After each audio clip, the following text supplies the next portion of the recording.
முருகான்னு நீங்க உள்ள முருகி அப்பா நீ இருக்கியா என் முன்னாடி வந்து நின்றுன்னு கேட்டீங்கன்னா வந்து நிப்பான், பேசுவான், விளையாடுவான். நான் உங்க கூட தான்டா இருக்கேங்கிற உண்மையை உங்ககிட்ட சொல்லிக்கிட்டே இருப்பான். ஆனா அவனை பார்க்கறதுக்கு நமக்குத்தான் தகுதி பத்தாது. அந்த தகுதி வரணும்னா தினந்தோறும் திருப்புகள் பாடுங்க, தினந்தோறும் கந்தர் அனுபூதி பாடுங்க. முடிஞ்ச அளவுக்கு எவ்வளவு நன்மை செய்ய முடியுமோ நல்லதை செய்யுங்க. தினமும் உங்களால ஒரு உயிராது பசியார, ஒரு உயிராது பசியாட்டாது. நீங்க போறீங்கன்னு நினைப்புல போடக்கூடாது. யாரு போட சொன்னா?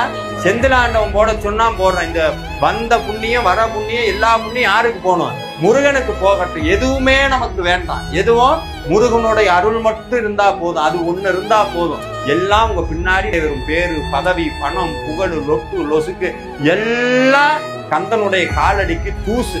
யாரெல்லாம் முருகனுடைய காலில் விழுகிறீங்களோ அவங்க அத்தனை பேர்த்தையும் வேற யார் காலையும் விழுகாத அளவுக்கு வச்சு பார்க்கிற ஒரே தெய்வம் செந்திலாண்டவன் மட்டும்தான்.